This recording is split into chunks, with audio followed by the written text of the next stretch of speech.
साथियों नमस्कार, कैसे हो? स्वस्थ होंगे, मस्त होंगे और पढ़ने में व्यस्त होंगे। साथियों, सामान्य प्रबंधन की सेकंड सीरीज़ को हम आगे बढ़ाते हैं क्योंकि पटवारी में अभी वर्तमान में सामान्य प्रबंधन दे रखा है, तो उसी के बारे में हम बात करते हैं और वहाँ से आपका क्वेश्चन आएंगे ही आएंगे। और ये वो क्वेश्चन है जो कई पेपरों में आ चुके हैं साथियों। तो कहते हैं, जब आंखों में अरमान लिया, जब मंजिल को अपना मान लिया, तो मुश्किल क्या आसान क्या, जब ठान लिया तो ठान लिया। सभी दोस्तों ठीक है ना, तैयार हो जाइए। और बार बार लगातार बार बार कोई काम हम करते हैं तो वो आसान हो जाता है साथियों। कई बार सुनिएगा आप। आगे बढ़ते हैं। अंतर्राष्ट्रीय व्यापार में डंपिंग का क्या अर्थ है? अंतर्राष्ट्रीय व्यापार में डंपिंग का क्या अर्थ है?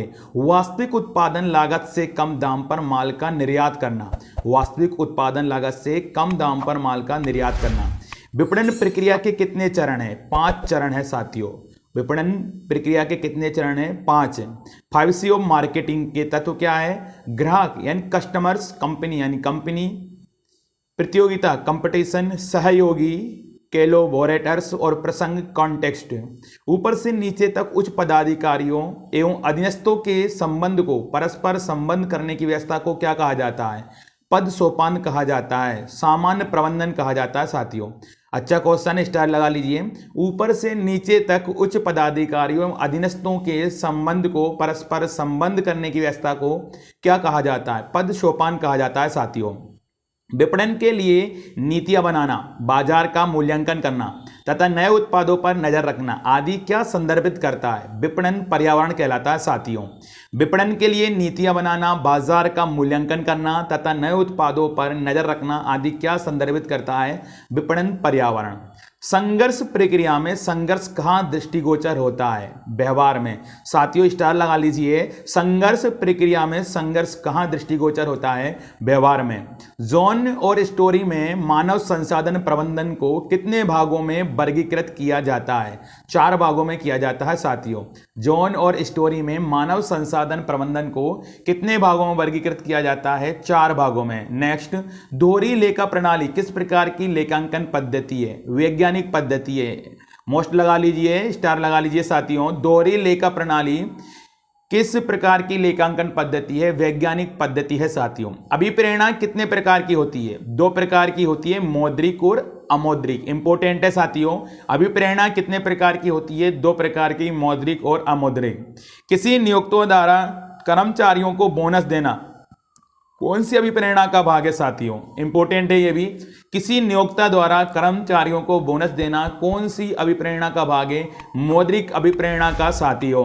बंधपत्र, डिबेंचर और आवधिक कर्ज किस प्रकार की देनदारियों में आते हैं? दीर्घकालीन देनदारियों में आते हैं साथियों। बंधपत्र, डिबेंचर और आवधिक कर्ज किस प्रकार की देनदारियों में आते हैं? दीर्घकालीन देनदारियों में आते हैं साथियों। पूंजी तथा लाभांश भुगतान का पूर्वाधिकार रखने वाले क्या कहलाते हैं? अधिमान अंशधारी कहलाते हैं साथियों। अधिमान अंशधारी कहलाते हैं साथियों। आगे बढ़ते हैं। जब एक प्रबंधक बाहर की दुनिया को संगठन की सूचना देता है तब वे क्या कहलाता है साथियों? अच्छा क्वेश्चन है साथियों। जब एक प्रबंधक बाहर की दुनिया को संगठन की सूचना देता है तब वे क्या कहलाता है? प्रवक्ता यानी सामान्य प्रबंधन, प्रवक्ता कहलाता है साथियों। किसी विशेष स्थिति पर व्यवसाय की संपत्तियों, दायित्वों का प्रदर्शन करना क्या कहलाता है? वित्तीय विवरण कहलाता है साथियों। किसी विशेष स्थिति पर व्यवसाय की संपत्तियों, दायित्वों का प्रदर्शन करना क्या कहलाता है साथियों? वित्तीय विवरण कहलाता है। मानव संसाधन प्रबंधन, प्रबंधन नीतियों, प्रक्रियाओं व कार्यवाहियों का एक विशिष्ट क्षेत्र है जिसके अंतर्गत एक कार्य संगठन में व्यक्तियों का प्रबंधन शामिल होता है। यह कथन किसका है? केत सूसन का है साथियों। केत सूसन का।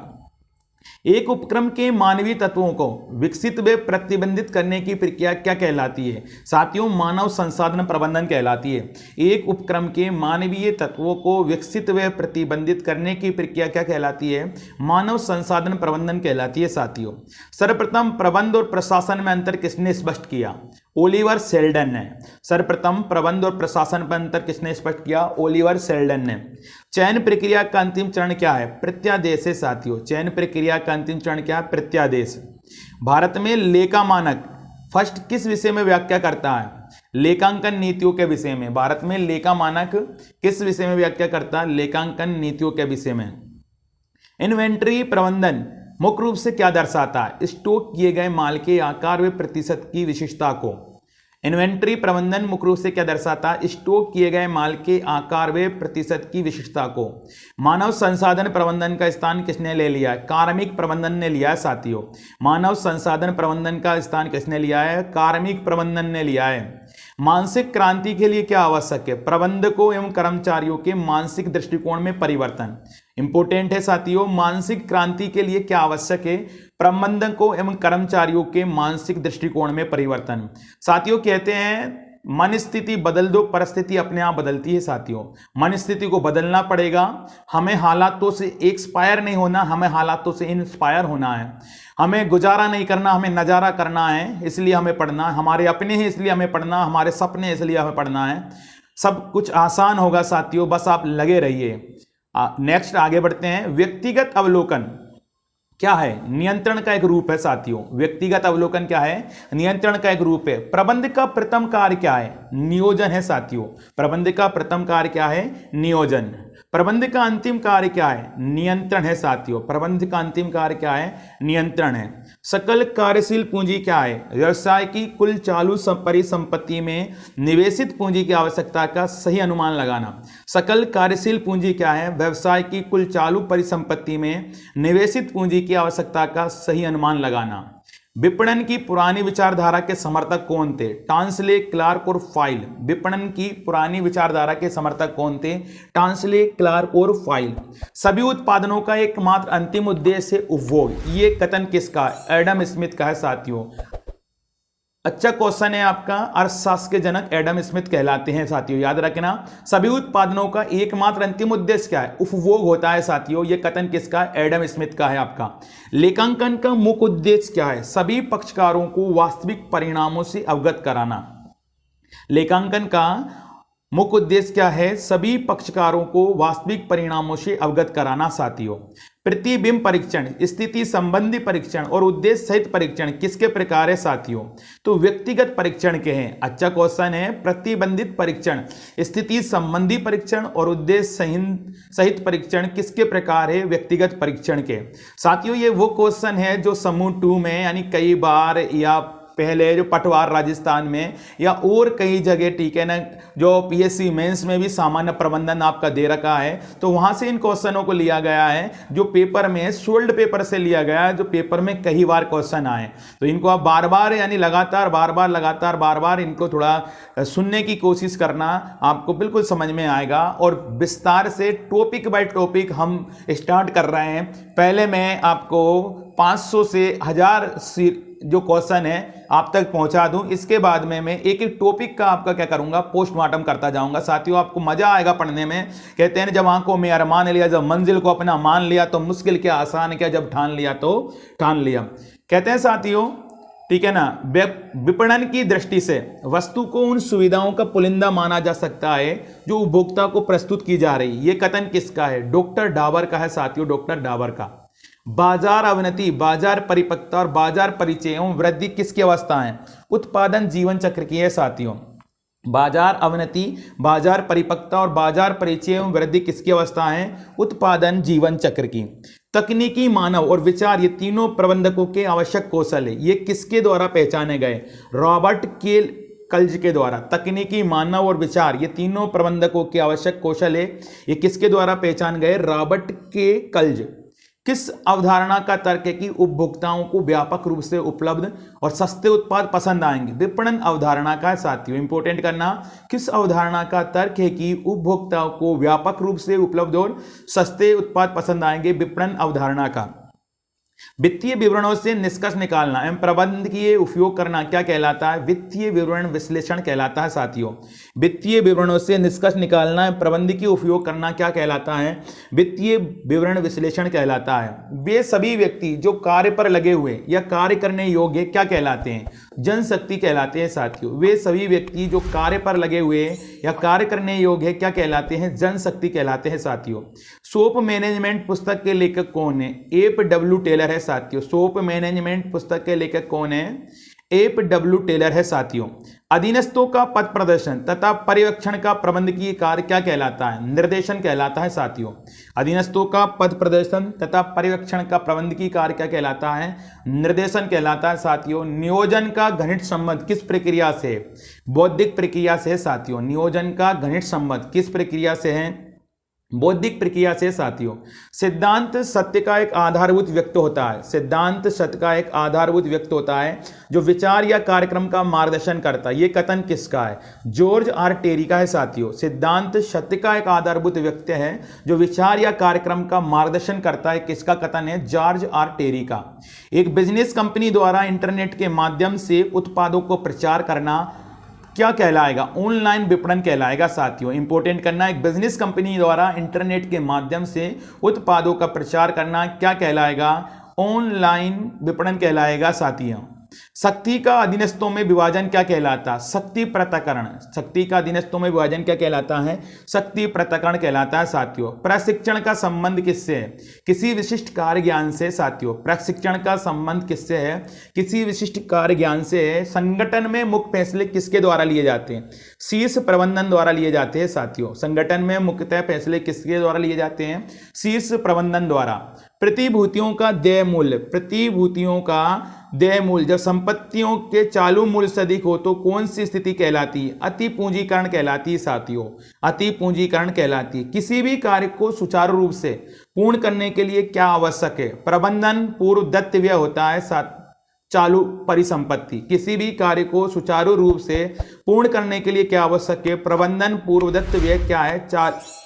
प्रबंधन कहलाता। और पूर्व दत्त व्यय क्या है? चालू परिसंपत्ति। पूर्व दत्त व्यय क्या कहलाता है? चालू परिसंपत्ति। चालू परिसंपत्ति कहलाती है। बंद पत्र किस प्रकार की देनदारी है? दीर्घकालीन देनदारी है साथियों। बंद पत्र किस प्रकार की देनदारी है? दीर्घकालीन देनदारी। हेनरी फैयोल द्वारा प्रबंध के कितने सिद्धांत प्रतिपादित किए गए? 14 सिद्धांत किए गए साथियों। हेनरी फैयोल द्वारा प्रबंध के 14 सिद्धांत प्रतिपादित किए। निर्देशन के मुख्य तत्व कौन से हैं? अभिप्रेरणा, नेतृत्व और संप्रेषण। निर्देशन के मुख्य तत्व कौन से साथियों? इंपोर्टेंट करना, अभिप्रेरणा, नेतृत्व और संप्रेषण। बाजार अनुसंधान किसका कार्य है? विपणन प्रबंधन का। बाजार अनुसंधान किसका कार्य है? विपणन प्रबंधन का। साक्षात्कार किसका हिस्सा है? इंपोर्टेंट कर लीजिए साथी, भर्ती प्रक्रिया का। साक्षात्कार किसका हिस्सा है? भर्ती प्रक्रिया का। नियंत्रण प्रबंध का कौन सा कार्य है? अंतिम। नियंत्रण प्रबंध का कौन सा कार्य है? अंतिम होता है साथियों।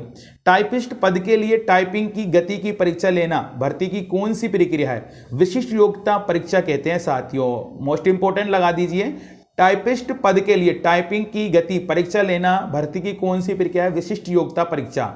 नेता द्वारा प्रतिनिधित्व किए जाने वाले समूह के अन्य सदस्य क्या कहे जाते हैं? अनुयायी कहलाते हैं साथियों। नेता द्वारा प्रतिनिधित्व किए जाने वाले समूह के अन्य सदस्य क्या कहे जाते हैं? अनुयायी कहलाते हैं साथियों। महाजन एवं साहूकार कौन सी मुद्रा में प्रमुख अंग है? असंगठित मुद्रा। इंपोर्टेंट करना, महाजन एवं साहूकार कौन सी मुद्रा में प्रमुख अंग है? असंगठित। श्रमिकों को उत्साह के साथ कार्य करने को प्रेरित करना क्या कहलाता है साथियों? अभिप्रेरणा कहलाती है। बड़ा इंपोर्टेंट क्वेश्चन है। श्रमिकों को उत्साह के साथ कार्य करने को प्रेरित करना क्या कहलाता? अभिप्रेरणा। निष्पादन की माप के लिए किस मापदंड का सहारा लिया जाता? कार्य मान का लिया जाता है साथियों। निष्पादन की माप के लिए किस मापदंड का सहारा लिया जाता? कार्य मान का। पद सोपान किसकी महत्वपूर्ण विशेषता? प्रशासकीय संगठन की। पद सोपान किसकी महत्वपूर्ण विशेषता है? प्रशासकीय संगठन की। इंपोर्टेंट है साथियों। जब कंपनी की आय अनिश्चित हो तथा उसका पूर्ण अनुमान लगाना कठिन हो तो कौन से अंशों का निर्गमन करना चाहिए? साधारण अंशों का। साधारण अंशों का। तुलन पत्र यानी बैलेंस शीट में ख्याति को किस तरह प्रकट किया जाता? अमूर्त परिसंपत्ति के रूप में साथियों। निजीकरण किसका उपाय है? इंपोर्टेंट लगा दीजिए, निजीकरण आपका चल रहा है तो निजीकरण किसका उपाय है? सार्वजनिक क्षेत्र के उद्योगों का विनिवेश। निजीकरण किसका उपाय है? सार्वजनिक क्षेत्र के उद्योगों का विनिवेश। सम विच्छेद विश्लेषण क्या कहलाता है? एक नियंत्रण तकनीकी। सम विच्छेद विश्लेषण क्या कहलाता है? एक नियंत्रण तकनीकी। गैर वित्तीय प्रेरणा कैसे होती है? मानसिक होती है साथियों। नेतृत्व किसका स्रोत है? अभिप्रेरणा का। नेतृत्व किसका स्रोत है? आपका अभिप्रेरणा का। नियोजन नियंत्रण का कौन सा पक्ष है? व्यवहारिक है साथियों। नियोजन नियंत्रण का कौन सा पक्ष है? व्यवहारिक है साथियों। जब एक ही स्तर पर कार्यरत अधिकारियों के मध्य सूचनाओं का विनिमय होता है तो ये कौन सा संप्रेषण है? समतल संप्रेषण कहलाता है साथियों। जब एक ही स्तर पर कार्यरत अधिकारियों के मध्य सूचनाओं का विनिमय होता है तो ये कौन सा संप्रेषण है? समतल संप्रेषण कहलाता है साथियों। आर्थिक स्थिति एवं व्यापारिक परिणामों से अवगत कराने वाले विवरण पत्र को क्या कहा जाता है? वित्तीय विवरण कहा जाता है साथियों। इंपोर्टेंट करना, चयन प्रक्रिया का अंतिम चरण किसे कहा जाता है? प्रत्यादेश। उपक्रम स्तर पर प्रशासनिक प्रबंध का विकास किसने किया? हेनरी फेवल ने किया साथियों। उपक्रम स्तर पर प्रशासनिक प्रबंध का विकास किसने किया? हेनरी फेवल के द्वारा। दो या दो से अधिक व्यक्तियों के मध्य तथ्यों, विचारों, संपत्तियों तथा भावनाओं का विनिमय क्या कहलाता? संप्रेषण कहलाता है साथियों। मोस्ट इंपोर्टेंट लगा लीजिए, स्टार लगा लीजिए, हजारों बार क्वेश्चन आया आपका, हर बार आता है, ये आपका हिंदी में भी आता है। दो या दो से अधिक व्यक्तियों के मध्य तथ्यों, विचारों, संपत्तियों तथा भावनाओं का विनिमय क्या कहलाता? संप्रेषण कहलाता है साथियों। संप्रेषण। उपक्रम के सभी कार्यों में कर्मचारियों का सहयोग प्राप्त करना क्या कहलाता है? सहभागिता कहलाता है। इंपोर्टेंट ये भी है साथियों। उपक्रम के सभी कार्यक्रमों में कर्मचारियों का सहयोग प्राप्त करना क्या कहलाता है? सहभागिता। प्रशिक्षण अवधि में प्रशिक्षक को क्या प्राप्त होता है? अप्रेंटिस। प्रशिक्षण अवधि में प्रशिक्षु को क्या प्राप्त होता है? अप्रेंटिस। तालिका माल सूची किस प्रकार की परिसंपत्ति है? चालू परिसंपत्ति है साथियों। तालिका माल सूची किस प्रकार की परिसंपत्ति है? चालू परिसंपत्ति। पूंजीवादी और समाजवादी के मध्य कौन सी अर्थव्यवस्था होती है? मिश्रित अर्थव्यवस्था। इंपोर्टेंट लगा लीजिए साथियों, ठीक है ना, स्टार लगा लीजिए। पूंजीवादी और समाजवादी के मध्य कौन सी अर्थव्यवस्था होती है? मिश्रित अर्थव्यवस्था होती है साथियों। प्रबंध विकास कार्यक्रम की धुरी क्या है? स्वयं अभिप्रेरणा है साथियों। प्रबंध विकास कार्यक्रम की क्या है? स्वयं अभिप्रेरणा। सहायक बही की गणना के दौरान जब एक गलती हो जाती है तो ये क्या कहलाती? लागत निर्धारण त्रुटि कहते हैं साथियों। सहायक बही की गणना के दौरान जब एक गलती हो जाती है तो ये क्या कहलाती? लागत निर्धारण त्रुटि कहलाती है साथियों। विभिन्न हितधारकों के लिए कौन सा विवरण तैयार किया जाता है? वित्तीय विवरण। विभिन्न हितधारकों के लिए कौन सा विवरण तैयार किया जाता है? वित्तीय विवरण। बाजार मूल्य विक्रय प्रयास किसमें किए जाते हैं? विपणन प्रबंधन में। बाजार मूलक विक्रय प्रयास किसमें किए जाते हैं? विपणन प्रबंधन में किया जाता है साथियों। पैकिंग और ब्रांडिंग किसका कार्य? विपणन का है साथियों। पैकिंग और ब्रांडिंग किसका कार्य? विपणन का है, विपणन का। प्रतिफल दर में परिवर्तनशीलता को किस रूप में जाना जाता है? जोखिम के रूप में। प्रतिफल दर में परिवर्तनशीलता को किस रूप में जाना जाता है? जोखिम के रूप में साथियों। प्रबंध के संपूर्ण ढांचे की नींव किसे कहा जाता है? संगठन को कहा जाता है साथियों। प्रबंध के संपूर्ण ढांचे की नींव किसे कहा जाता है? संगठन को कहा जाता है। कर्मचारियों की पदोन्नति करना किस प्रकार की अभिप्रेरणा? इंपोर्टेंट कर लीजिए, गैर वित्तीय अभिप्रेरणा। कर्मचारियों की पदोन्नति करना किस प्रकार की अभिप्रेरणा है? गैर वित्तीय अभिप्रेरणा है। टेलर की क्रियात्मक फॉर्मेनशिप को विकसित रूप कौन सा है? कार्यात्मक संगठन है साथियों। टेलर की क्रियात्मक फॉर्मेनशिप का विकसित रूप कौन सा है? कार्यात्मक संगठन है साथियों। किस प्रकार के संप्रेषण की गति अपेक्षाकृत तीव्र होती है? अनौपचारिक संप्रेषण साथियों। किस प्रकार के संप्रेषण की गति अपेक्षाकृत तीव्र होती है? अनौपचारिक संप्रेषण साथियों। प्रबंध का वह तंत्र कौन सा है जिसके माध्यम से प्रबंध अपना कार्य सुचारू रूप से संपन्न करता है? संगठन कहलाता है साथियों। प्रबंध का वह तंत्र कौन सा है जिसके माध्यम से प्रबंध अपना कार्य सुचारू रूप से संपन्न करता है? संगठन। सक्रिय प्रबंध किसे कहा जाता है? निर्देशन को कहा जाता है साथियों। सक्रिय प्रबंध किसे कहा जाता है? निर्देशन को कहा जाता है। कर्मचारियों द्वारा किए जाने वाले कार्यों को देखना क्या कहलाता? पर्यवेक्षण कहलाता है साथियों। कर्मचारियों द्वारा किए जाने वाले कार्यों को देखना क्या कहलाता? पर्यवेक्षण कहलाता है। टेलर ने क्रियात्मक संगठन के लिए कुल कितने नायकों की नियुक्ति पर बल दिया है? टेलर ने क्रियात्मक संगठन के लिए कुल कितने नायकों की नियुक्ति पर बल दिया है? क्लियर है ना? तो ये क्वेश्चन आप बताइएगा साथियों, ठीक है ना, कमेंट्स के द्वारा बता दीजिएगा, ठीक है ना। पारस्परिक सामाजिक संबंधों के कारण किस प्रकार के संगठन की उत्पत्ति होती है? अनौपचारिक। पारस्परिक सामाजिक संबंधों के कारण किस प्रकार के संगठन की उत्पत्ति होती है? अनौपचारिक होती है साथियों। जहां कार्य पर खतरा अधिक होता है वहां प्रशिक्षण हेतु अपनाए जाने वाली विधि कौन सी होती है? प्रकोष्ठ प्रशिक्षण कहते हैं साथियों। जहां कार्य पर खतरा अधिक होता है वहां प्रशिक्षण हेतु अपनाए जाने वाली विधि कौन सी होती है? प्रकोष्ठ प्रशिक्षण। ये कार्य देखना किसका कार्य है कि कार्य योजना के अनुरूप चल रहा है या नहीं? नियंत्रक के। ये कार्य देखना किसका कार्य है कि कार्य योजना के अनुरूप चल रहा है या नहीं? नियंत्रक। चालू परिसंपत्तियां माइनस चालू देयता बराबर शुद्ध कार्यशील पूंजी कहलाती है। इंपोर्टेंट करना साथियों। विश्व एक बाजार के रूप में दिखाई देता है तो इसे वैश्वीकरण कहते हैं। वैश्वीकरण में साथियों किसी सामान्य उद्देश्य या उद्देश्यों की प्राप्ति हेतु विशिष्ट अंगों को मैत्रीपूर्ण संयोजनी संगठन कहलाती है। कथन किसका? प्रोफेसर हेने का है साथियों। किसी सामान्य उद्देश्य या उद्देश्यों की प्राप्ति हेतु विशिष्ट अंगों की मैत्रीपूर्ण संयोजनी संगठन कहलाता है। ये कथन किसका? प्रोफेसर हेने का। पूर्व निर्धारित लागतों को किस नाम से जाना जाता है? मानक लागत कहते हैं साथियों। पूर्व निर्धारित लागतों को किस नाम से जाना जाता है? मानक लागत। व्यापार में सर्वहित किस बात की तरफ इशारा करता है? नैतिकता की तरफ। व्यापार में सर्वहित किस बात की तरफ इशारा करता है? नैतिकता की तरफ। अधिकार अंतरण क्या है? प्रबंध की एक तकनीक। अधिकार अंतरण क्या है? प्रबंध की एक तकनीक है साथियों। अभिप्रेरणा को प्रबंध का कौन सा पक्ष कहा जा सकता है? मानवीय पक्ष कहा जा सकता है साथियों। अभिप्रेरणा को प्रबंध का कौन सा पक्ष कहा जा सकता है? मानवीय पक्ष। विपणन विचार प्रबंध का वह दर्शन है जो विपणन क्रियाओं का मार्गदर्शन करता है। ये कथन किसका है? वेकफील्ड का है साथियों। वेकफील्ड का है। मानव शक्ति की आवश्यकता का अनुमान लगाना प्रबंध के किस कार्य के अंतर्गत आता है? नियोजन के अंतर्गत। प्रबंध प्रत्येक व्यवसाय का गत्यात्मक जीवनदायी तत्व है। यह कथन किसका है? पीटर ड्रकर का है। पीटर ड्रकर का है साथियों। प्रबंध के सबसे निचले स्तर को क्या कहा जाता है? प्रथम श्रेणी प्रबंधक या पर्यवेक्षक प्रबंधक कहा जाता है साथियों। नीतियों का क्रियान्वित करने वाला तंत्र कौन सा है? संगठन कहलाता है साथियों। तो साथियों आज यहीं हम इस चैप्टर को एंड करते हैं। बस मैं आपसे यही बोलना चाहूँगा कि आप इसको रिवीजन कीजिए और नेक्स्ट जो वीडियो आएगी उसमें और हम क्वेश्चनों के बारे में बात करेंगे। आपके सामान्य प्रबंधन में से एक क्वेश्चन भी बाहर जाने नहीं देंगे।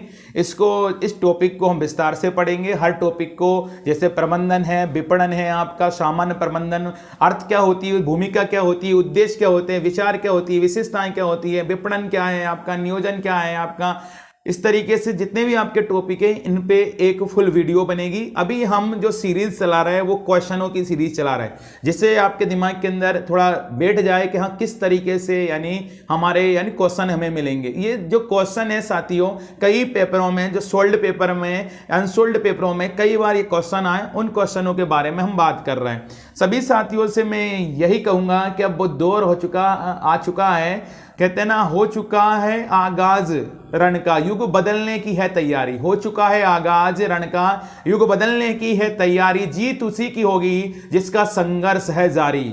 साथियों सभी से मैं ये कहता हूं, जब आंखों में अरमान लिया, जब मंजिल को अपना मान लिया तो मुश्किल क्या आसान क्या, जब ठान लिया तो ठान लिया। कहते हैं ना, कामयाबी हमें मिले या ना मिले ये मुकद्दर की बात है। कामयाबी हमें मिले या ना मिले ये मुकद्दर की बात है, और हम मेहनत भी ना करें ये गलत बात है साथियों। तो नेक्स्ट वीडियो के साथ हम फिर मिलते हैं। नमस्कार साथियों।